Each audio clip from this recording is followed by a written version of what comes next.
नमस्कार, news capital express में आपका स्वागत है। मैं हूं आपके साथ अंकिता। चलिए बढ़ते हैं मुख्य खबर की ओर। जबलपुर बाजना मठ चौक शास्त्री नगर गुजराती मोहल्ला में दो पक्षों में विवाद इतना बड़ा कि तिलवारा थाना प्रभारी को बुलाया गया, जहां थाना प्रभारी ब्रजेश मिश्रा जी ने स्थिति को संभाला। शास्त्री नगर में रह रहे गुजराती परिवार सालों से निवास कर रहे हैं और उनके पास भी जमीन की रजिस्ट्री, कोर्ट के आदेश सब कुछ है। इसके बाद भी इस जमीन को किसी और के द्वारा बैंक में गिरवी रख दी गई। अब बैंक का कहना है कि जगह खाली करो तो जमीन का मालिक कौन, जमीन के इस मामले में बड़ा ही झोल समझ में आया। अब देखना यह है कि मामला कोर्ट जाने के बाद में किसके पक्ष में होता है। फिलहाल दोनों पक्षों की विवाद की स्थिति को शांत करने पुलिस प्रशासन मौके पर मौजूद रहा और दोनों पक्षों को शांत करते हुए आगे की कार्रवाई की गई। फिलहाल गुजराती का कहना है कि बगैर कोर्ट के आदेश के अनुसार मकान तोड़ने की अनुमति किसने दी। गुजराती के नाम की रजिस्ट्री है।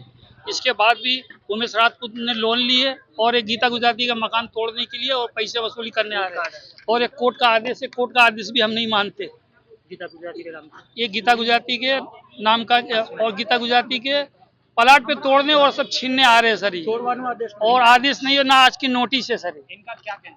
इनका कहना बस हम आज तोड़ेंगे। हम कोर्ट का आदेश नहीं मानते। ये है गीता गुजराती, ये गीता गुजराती। हम ये चाह रहे हैं कोर्ट का आदेश माने जाए और कोर्ट का फैसला इनको मानना चाहिए सर। और आपसे हमको विनती है और हमको सरकार से निवेदन है कि इनको रोका जाए। नाम क्या है? हमारा नाम चमन गुजराती है, गीता गुजराती है। माननीय न्यायालय डीआरटी जबलपुर के द्वारा इस प्रॉपर्टी को 2024 में सेल कर दिया। इस प्रॉपर्टी को बेचने के बाद अब डीआरटी कोर्ट का ड्यूटी है कि इस प्रॉपर्टी को जिसने खरीदा उसको फिजिकल पोजीशन दे। वो 2024 से परेशान है। इनको हम कई बार बोले, कई बार नोटिस दिए, कई बार बैंक वाले अधिकारी भी, बैंक वाले कहा मैंने बुला अभी मत बोलो बीच में। हमारा माननीय न्यायालय ने डीआरटी ने जब प्रॉपर्टी सेल कर दिया, किसी ने उसको बिड डाल के परचेस कर लिया ऑनलाइन। अब डीआरटी कोर्ट की ड्यूटी है कि इस प्रॉपर्टी को जो सेल किया है उसको फिजिकल पोजीशन दे। वो 2024 से खरीदा हुआ प्रॉपर्टी को। अब चूंकि मैं कई बार हम बैंक भी अप्रोच किया, डीआरटी कोर्ट भी अप्रोच कर रहा है कि भाई जो भी लीगल इशू आप कोर्ट में फाइल करो, कोर्ट में डिसाइड कराओ इस इशू को। कोर्ट में वो चीज जारी। अच्छा, इन्हें कई बीच में डीआरटी कोर्ट ने फाइल भी किया, वो सारे ऑब्जेक्शन कोर्ट ने खारिज कर दिए। तो कोर्ट ने कहा कि इस प्रॉपर्टी को फिजिकल वो सारे ऑब्जेक्शन कोर्ट ने खारिज कर दिए। तो कोर्ट ने कहा कि इस प्रॉपर्टी को फिजिकल प्रॉपर्टी परचेसर को दिया। कलेक्टर ने किया, एसपी को आदेश किया, माननीय तहसीलदार साहब भी हैं हमारे, एसओ साहब, उन्हीं के पालन हम लोग कोर्ट के पालन में। आज क्या कार्रवाई की जाएगी? आज तो अलग है, और जो परचेसर है उसको पैसा देना है हमको। आज की नोटिस मांगो। नोटिस इनको हम दे चुके, पहले भी दे चुके हैं। किसका है, कितना पे है ये? क्या किसका है, कितना पे है ये? क्या ये प्रॉपर्टी उमेश राजपूत के नाम से पोजीशन है। यहाँ पे पीछे वाला है, छोड़ो। हमारा कहना है, सुनिए, इस प्रॉपर्टी का हमने प्रॉपर कोर्ट के तहत सीमांकन भी कराया। माननीय तहसीलदार साहब भी आए हुए थे, उन्होंने सीमांकन भी किया हुआ है, सारी चीजें हैं। और ये इंक्रोचमेंट है, इसको हटाना है। 25 साल पुराना टैक्स भी कोर्ट में फाइल करे, वहाँ डिसाइड करे, कोर्ट का पावर हमको। भारतीय जनता पार्टी के प्रदेश अध्यक्ष व सांसद विष्णुदत्त शर्मा ने बुधवार को भोपाल मध्य विधानसभा में देवी अहिल्याबाई होलकर की 300वीं जयंती के उपलक्ष्य में निकाली गई शोभा यात्रा में शामिल होकर किया संबोधित। प्रधानमंत्री नरेंद्र मोदी देवी अहिल्याबाई द्वारा स्थापित सुशासन की आदर्श व्यवस्था को आगे बढ़ा रहे हैं। देवी अहिल्याबाई की शासन व्यवस्था की तरह भाजपा सरकारें महिला सशक्तिकरण कर रही है। देवी अहिल्याबाई होलकर की 300वीं जयंती के अवसर पर पूरे देश के अंदर, प्रदेश के अंदर भारतीय जनता पार्टी आज ये शोभा यात्रा जो निकाल रही है, तो अपने मध्य विधानसभा के अंदर हमारी माताओं बहनों ने और भारतीय जनता पार्टी के हमारे कार्यकर्ताओं ने जो शोभा यात्रा निकाली है, तो ये अभियान पूरे देश के अंदर है। और इस अभियान में माननीय प्रधानमंत्री नरेंद्र मोदी जी 31 तारीख को भोपाल पधार रहे हैं। 2 लाख महिलाओं का, स्व सहायता समूहों का एक बड़ा सम्मेलन महिला सशक्तिकरण के लिए, महिलाओं को आत्मनिर्भर बनाने का जो संकल्प देवी अहिल्याबाई ने अपने शासन व्यवस्था के अंदर किया था, माननीय प्रधानमंत्री के नेतृत्व में एक बड़ा अभियान भोपाल के अंदर भी 31 तारीख को होगा। इस अभियान में आज ये शोभा यात्रा, उसकी तैयारी की दृष्टि से भी आज बहुत महत्वपूर्ण है और हमारे सभी कार्यकर्ता, समाज की महिलाएं इस काम में लगी हैं। हाईकोर्ट के सामने स्थित कचहरी वाला बाबा साहब के आस्थाने पर चल रहे 5 दिवसीय उर्स में अकीदत का सैलाब उमड़ पड़ा है। हाईकोर्ट के सामने स्थित कचहरी वाले बाबा साहब के आस्थाने पर चल रहे 5 दिवसीय उर्स में अकीदत का सैलाब उमड़ पड़ा है। उर्स के पहले दिन से ही शुरू हुआ जायरीनों का हुजूम अब अपने शबाब पर पहुंच गया है। शहर के जगह जगह से अकीदतमंदों ने फूलों से सजी हुई चादरें शरीफ बाबा साहब के दरबार में पेश की। जायरीन अपनी मुरादें लेकर यहां पहुंच रहे थे। उर्स कमेटी के पदाधिकारियों द्वारा व्यवस्थाएं संभाली जा रही है। सजदानशीन बाबर खां, बंदनवाजी और खादिम आला चंगेज खान अशरफी लगातार अकीदतमंदों को खास दुआओं से नवाज रहे थे। दरगाह पर आने वाले हर जायरीन को सुकून और इत्मीनान मिल रहा। उर्स शरीफ के तीसरे दिन बुधवार को अकीदत और कलाम का अद्भुत संगम देखने को मिला। हिंदुस्तान के मशहूर कव्वाल नदीम जाफर इकबाल वारसी ने एक से बढ़कर एक सूफियाना कलाम पेश किए, जिसमें समाइन झूम उठे। हजरत ख्वाजा गरीब नवाज की शान में कलाम पेश किया गया, जिसमें दिल खोलकर नजराना पेश किया। अल सुबह तक चली कव्वाली का समापन सलातु सलाम के साथ हुआ, जिसने पूरे माहौल को रूहानी कैफियत से भर दिया। कव्वाली उर्स शरीफ के चौथे दिन सूफियाना कव्वाल जनाब आमिल वारसी की कव्वाली का एहतमाम किया गया है। खादिम दरगाह ने शिरकत की गुजारिश की। जबलपुर से वाजिद खान की रिपोर्ट। हज़रत सैयद ख्वाजा अमीनुद्दीन चिश्ती बाबा साहब कचहरी वाले रहमतुल्लाह अलैह के आस्थाने पे 5 दिवसीय उर्स का दौर जारी है, जिसमें आज उर्स का तीसरा दिन है। और तीसरे दिन जयपुर से आए फ़नकार कव्वाल हजरात नदीम जाफ़र इकबाल वारसी साहब दरबार में हाज़िरी पेश कर रहे हैं अपनी मंच पे कव्वाली के माध्यम से। और अभी 2 दिन बाबा सरकार का उर्स और चलेगा, जिसमें कल दिल्ली से आमिर आलिफ साहब साबरी अपना कलाम पेश करने दरबार में आएंगे, जो हाज़िरी पेश करेंगे रात भर सामने स्टेज पर। और 5वें दिन कुल की महफ़िल होगी। कुल की महफ़िल के साथ उर्स का समापन हो जाएगा। खादिम आला चंगेज खान अशरफी। जी हाँ, ये मुशायरे का आयोजन किया गया।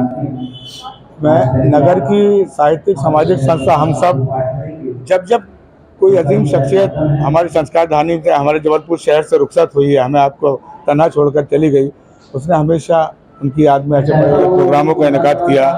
और उसी कड़ी में आज हमारे जबलपुर के एक ऐसे वरिष्ठ पत्रकार जो लगभग 55 सालों से लगातार पत्रकारिता क्षेत्र में अपने कामों को अंजाम दे रहे थे, आज कुछ महीने पहले वो दुनिया को छोड़कर चले गए। और उनकी याद में हम कमेटी की तरफ से मिलकर सबने ये तय किया कि उनकी याद में खूबसूरत मुशायरे का इनेकाद किया जाए। और उसमें शामिल होने के लिए हिंदुस्तानी कोने कोने से शायर यहाँ पर आए, पटना से, छिंदवाड़ा से, बुरहानपुर से, दिल्ली से। और नगर के जितने वरिष्ठ और युवा कवि हैं, शायर हैं, वो भी इसमें शिरकत करेंगे। इस श्रृंखला में ख़ास बात यह है कि कादर खान अफरीदी साहब के तमाम परिवार के लोग यहाँ पर आए हुए हैं। और जितने क्षेत्रीय पार्षदगण हैं, गणमान्य नागरिक हैं, वरिष्ठ पत्रकार हाजी मोइन खान साहब कुछ ही देर में आने वाले हैं। बस उनका इंतज़ार है, वो शमा रोशन करेंगे और मुशायरे का आगाज़ हो जाएगा। और संस्था का उद्देश्य ही है, जब भी कभी ऐसे किसी शख्सियत का हमारे बीच से जाना होता है, उनकी याद में इस तरह के आयोजन करके, ताकि हमारी नई नस्लों को, नई पीढ़ी को ये मालूम होते रहना चाहिए कि हमारे पीछे कैसे कैसे लोगों ने कुर्बानियाँ दी, अच्छे काम किए और उन्हें याद किया जा रहा है। आज ये आयोजन कहाँ पर किया गया है? ये आयोजन गोहलपुर पुराना पुल पर यह आज का आयोजन किया गया है। और उसकी वजह, इस आयोजन को किसी बड़े मैदान में भी किया जा सकता था, लेकिन आज जो हालात को देखते हुए उसको ये तय किया कि इसी हॉल के अंदर, हनफिया मदरसे के अंदर हॉल पर रखा गया। कुछ ही देर में यहाँ के और हमारे माननीय विधायक जी भी कुछ देर में तशरीफ लाने वाले हैं, लखन गंगोरिया जी, वो तमाम लोग इसमें शिरकत करेंगे। कितने शायर इसमें? इसमें टोटल बाहर के और जबलपुर संस्कार धानी के मिला के 20 शायर और शायरात, कवित्री यहाँ पर हमारे बीच बड़े ये हाजी मकबूल नकवी साहब भी तशरीफ ला चुके। हाजी साहब आ चुके। इनकी सरपरस्ती हमारी संस्था के लिए, और जब कोई आयोजन हमने किया है, बिल्कुल शाना बाशाना हमारे साथ खड़े रहे, हमेशा इनका साथ मिला। और हम छोटों के लिए बड़ी शफकत इनके साथ हासिल होती है। तमाम यहाँ के जिम्मेदारान सब यहाँ पर तशरीफ ला चुके हैं। और आज हम याद कर रहे हैं कि रफ्ता रफ्ता राज हो जाते हैं लोग, एक शिकस्ता साज हो जाते हैं लोग, ज़िंदगी जब छोड़ देती है उन्हें दूर की आवाज़ हो जाते हैं लोग। लेकिन उस आवाज़ को हम अपने कानों में आज महसूस करेंगे। कादर खान अफरीदी के हवाले से मैं मन्नान फराज, इस संस्था का संस्थापक, और आज ये कार्यक्रम आयोजित हो रहा है। आप सब दुआ करें कि बहुत कामयाबी के साथ संपन्न हो। अवैध रूप से शराब बेचने वाले बदमाशों ने जबलपुर में जमकर तांडव मचवाया। लाठी, डंडों और रॉड से लैस होकर आए बदमाशों ने शराब ठेकेदार के कार्यालय में जहां जमकर तोड़फोड़ कर दी। वहीं उसकी कई गाड़ियों को भी चकनाचूर कर दिया। इतना ही नहीं, नकाब बांध कर आए बदमाशों ने शराब ठेकेदार के कर्मचारियों पर भी जमकर हमला बोला और उन्हें दौड़ा कर पीटा। आपराधिक तत्वों के इस आतंक का वीडियो सीसीटीवी में कैद हुआ है, जिसमें साफ तौर पर करीब 1.5 दर्जन बदमाश हाथों में लाठी डंडे और रॉड लेकर उत्पात मचवाते हुए नजर आ रहे हैं। पता चला है कि पिछले दिनों बरेला इलाके में एक ढाबे के सामने अवैध रूप से शराब बेचने वालों को पुलिस के द्वारा पकड़वाया गया था। इसी बात से नाराज होकर शराब बेचने वाले युवकों और उनके साथियों ने शराब ठेकेदार के कार्यालय पर धावा बोल दिया। अपनी पहचान छुपाने की नियत से मुंह पर कपड़ा बांधकर पहुंचे करीब 15 से 20 युवकों ने काफी देर तक ठेकेदार के कार्यालय के बाहर उपद्रव मचाते हुए गाड़ियों में तोड़फोड़ शुरू कर दी। उसके बाद कार्यालय के भीतर जाकर वहां भी जमकर उत्पात मचाया। इस बीच विरोध कर रहे ठेकेदार के कर्मचारियों को भी उन्होंने नहीं बख्शा और उन पर भी ताबड़तोड़ वार करना शुरू कर दिया। इस हमले में ठेकेदार के कुछ कर्मचारियों को चोटें पहुंची हैं, जिन्हें इलाज के लिए अस्पताल में दाखिल कराया गया है। क्या हुआ भैया हमारे साथ ढाबे वाले के साथ हम लोग दारू पकड़े थे और हम तो बावर्ची हैं, ऑफिस में खाना बनाते हैं। हमारे मैनेजर साहब थे मुनीन साहब, ऑफिस में आके हमला किए 15-20 लड़के और कुछ कैश पैसा था 5 लाख रुपए करीब, वो लेके चले गए और दरवाज़ा फाड़े, कुल्हाड़ी लिए थे, रॉड वगैरह सब लिए थे, मारे हम लोगों को। 3 लोग हम लोग थे। कितने लोग हैं? 20 लोग थे। कितने लोग थे? 20 लोग करीब थे भैया। आपने FIR दर्ज किया। पुलिस क्या है कि पुलिस से कोई हम लोगों को सपोर्ट नहीं मिला। पुलिस ने कार्रवाई की? कोई सपोर्ट नहीं मिला। उस दिन भी हम लोग 100 नंबर को डायल किए, वो कोई सपोर्ट नहीं मिला जिस दिन ये लड़ाई हुई। कहाँ चोट हमारे यहाँ से यहाँ राड डला है, ये उंगली में, पैर में, ये सिर में, यहाँ पास। क्यों मारे? अब पाए वही घुन्नस, दारू जो पकड़े थे हम लोग वही घुन्नस करके मारे हम लोगों को। कौन लोग हैं, जानते हो? उस पहचान सकते हैं, नाम तो नहीं जानते। क्या नाम है आपका? मेरा नाम विपिन कुशवाहा है भैया। हम लोग दारू ठेके वाले थे कलारी पे, तो शराब नर्मदा ढाबे पे हमने दारू पकड़ी थी, अवैध दारू। वो बेच रहे थे खुलेआम ढाबे के सामने। तो हम लोगों ने वहाँ पे कम से कम समथिंग 50 से 60 क्वार्टर पकड़े। और भी माल था, लेकिन वो हमारे आते ही छुपा दिया उन लोगों ने। तो उसी खुन्नस में इन लोगों ने प्लानिंग बना के 2 दिन के बीच में हमारे ऑफिस पे हमला कर दिया सीधा। 15 से 20 लड़के थे और भी लड़के लोकल के थे, और लोकल के नेता भी इसमें शामिल थे। और काफ़ी तोड़फोड़ की। वो ऑफिस तो पूरी बर्बाद करके रख दी है। कुल्हाड़ी था, किसी के पास रॉड, बहुत सारे हथियार थे, पिस्टन लगी थी उनके, लगा के आए थे वो लोग, और धमकी दे रहे थे जान से मारने की। बोला अगली बार तो मैं जान से मार देंगे। हमारा ये बावर्ची है, इसको मारा, बहुत गंभीर हालत से, 3 जगह सिर पे वार किया है, पैर तोड़ दिया, हाथ तोड़ दिया उसका पूरा। तो 15 से 20 लड़के होंगे। और उसके बाद हमारे मैनेजर को भी मारा है, उनके भी 21 टाके आए हैं, वो भी बहुत बुरी हालत में है वो भी। ये कौन लोग थे? एक तो नीरज रजक है, और नर्मदा ढाई वाले के मेरे को नाम नहीं पता उनके, मतलब फेस से मैं उनको पहचान जाऊंगा। कुछ FIR की, उनने कोई एक्शन नहीं लिया है, कुछ भी नहीं है। 100 नंबर भी डायल किया, वो भी घटना से कम आधे घंटे बाद वो आए हैं, जबकि हमने उनसे पहले ही बता दिया था।